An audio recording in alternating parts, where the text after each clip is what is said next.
여러분 반갑습니다. 서목사의 말씀 창고의 서목사입니다. 오늘도 함께 말씀을 나누는 여러분들을 사랑하고 축복합니다. 좋아요와 구독을 눌러주세요. 여러분과 함께 더 많은 말씀들을 나누기 원합니다. 오늘은 학계 2장 10절에서 23절 말씀입니다. 학계 묵상의 마지막 시간입니다. 학계는 짧은 말씀입니다. 그러나 이 말씀을 통해서 하나님께서는 무엇이 중요한지를 우리에게 알려주십니다. 주님은 성전 재건을 통해서 우리의 마음이 먼저 하나님께로 향해야 하는 것을 말씀하고 계십니다. 오늘 이 말씀을 통해 우리의 중심이 바르게 세워지고 하나님과의 관계가 바르게 세워지고 그리하여 모든 막혔던 것들이 뚫리며 새롭게 되는 일들이 일어나기를 기도합니다. 10절입니다. 다리오 왕 2년째 되는 해 9째 달 24일에 여호와의 말씀이 예언자 학기에게 임했습니다. 이스라엘 백성들이 성전 재건을 하고 있었습니다.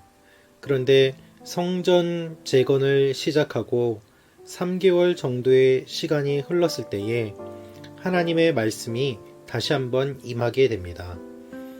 사람들이 시간이 지나가고 자신들의 결정과 또한 하고 있는 일들에 의문을 갖고 또한 지쳐갈 때에 하나님께서는 새롭게 말씀을 주신 것입니다. 성전을 짓기 시작했는데 그 일을 진행하면서 진척되는 것이 눈에 보이지 아니하고 또한 눈에 보이는 일들이 부정적이고 초라해 보이는 것뿐이라면 사람들은 낙심하기 쉽습니다. 그래서 주님께서는 다시 한번 그것의 의미를 알려주고 계시는 것입니다. 학계를 통해서 말씀하시는 내용은 무엇입니까? 너희는 부정한 존재들이다 라는 것입니다. 학계를 통해서 주님은 이렇게 말씀하십니다. 13절 14절입니다.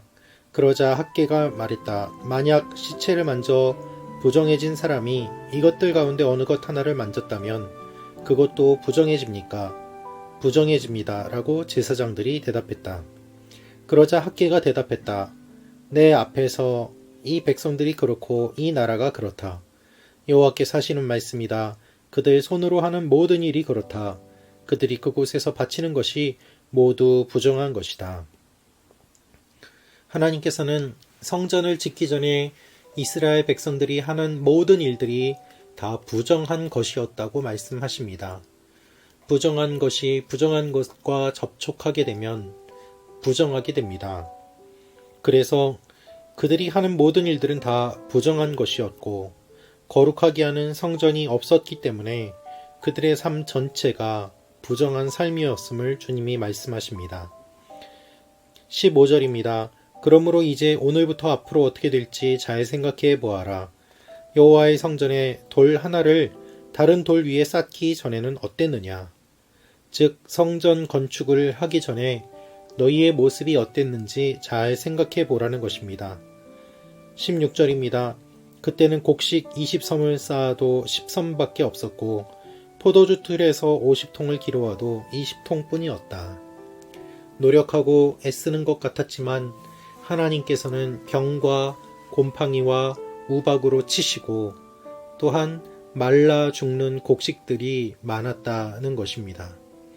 하나님께서 그들의 마음을 돌리기 위해서 이러한 일들을 하셨지만 그들은 마음을 돌리지 않았습니다. 이것이 성전을 짓기 전에 이스라엘 백성들의 모습이었습니다. 그러나 이제는 어떻게 됩니까? 주님은 오늘 놀라운 말씀을 선포하십니다. 18절입니다. 오늘부터 앞으로 어떻게 될지 잘 생각해 보아라. 9째 달 24일부터 여호와의 성전의 기초를 놓던 날부터 생각해 보아라. 창고에 씨앗이 아직도 남아있느냐?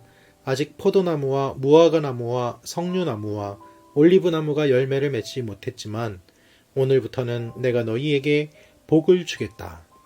하나님의 일을 하기로 결심하고 성전을 짓기로 시작한 그 일 이후부터 하나님께서 이스라엘 백성들에게 복을 주신다고 약속하십니다.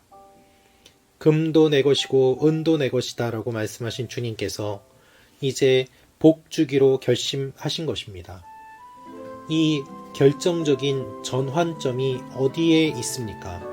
성전을 짓는 것에서 시작됩니다.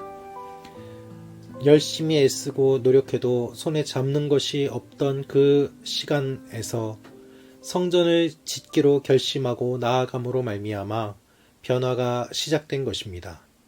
결국 변화의 핵심은 성전이고 성전의 진정한 의미는 주님의 임재하심입니다. 우리의 마음을 하나님께 드림으로 말미암아 그때부터 변화가 시작됩니다. 여러분, 변화를 원하십니까? 주님을 마음에 모시십시오. 변화를 원하십니까? 예수를 믿으십시오. 변화를 원하십니까? 십자가를 붙잡으십시오. 거기에서 모든 변화가 시작됩니다. 우리의 삶과 주님께서 동행하시는 삶의 차이가 바로 여기에서 나는 것입니다. 주님께서는 분명하게 말씀하십니다. 내가 하늘과 땅을 뒤흔들겠다. 내가 왕국의 왕좌를 뒤엎고 민족들의 왕국의 권세를 없애버리겠다. 내가 전차들과 거기 타고 있는 사람들을 뒤엎을 것이다. 말들과 거기 타고 있는 사람들이 서로 자기 형제의 칼에 넘어질 것이다. 여러분, 하나님께서는 대적들을 물리치신다고 말씀하십니다. 노예 생활, 포로 생활을 마치고 이제 막 돌아온 사람들에게는 꿈과 같은 이야기를 하고 계십니다. 그런데 더 놀라운 이야기가 23절에 기록되어 있습니다. 만군의 여호와가 하는 말이다. 그날에 내가 너 스알디엘의 아들 내 종 스룹바벨을 선택하겠다. 여호와가 하는 말이다. 그리고 내가 너를 선택했으니 내가 너를 인장 반지처럼 만들겠다. 만군의 여호와가 하는 말이다. 인장 반지라는 것은 가장 소중하게 여기는 것이고 또한 여호야긴을 빼어서 바벨론 왕의 손에 넘기심으로 다윗 왕조를 심판하셨던 것을 돌이키신다는 이야기입니다. 하나님의 심판이 끝나고 회복에 대한 징표가 이루어지는 것을 이렇게 표현하고 계십니다. 지금까지는 하나님의 심판으로 포로 생활을 했지만 성전을 지음으로 말미암아 다시 한번 하나님께서 회복시켜 주실 그 말씀을 하고 계시는 것입니다. 여러분, 우리의 몸이 주님이 거하시는 성전이라고 말씀하고 있습니다. 그렇기 때문에 우리의 몸과 마음을 바르게 세우고 하나님의 임재하심을 경험하며 주님과 동행할 때에 우리의 삶의 변화가 일어납니다. 우리의 힘으로는 우리 스스로를 구원할 수 없습니다. 죄 가운데 있는 우리가 변화될 수 있는 유일한 비결은 예수 그리스도를 믿는 것입니다. 여러분, 예수님을 믿으십시오. 예수님을 믿고 계신 분들, 그 예수님을 붙잡으십시오. 주님을 붙잡고 주님 안에 거하는 것, 그것이 우리가 변화될 수 있는 유일한 길입니다. 사람은 변화되지 않습니다. 그러나 주님께서는 사람을 변화시키십니다. 주님 외에는 능력이 없기 때문입니다.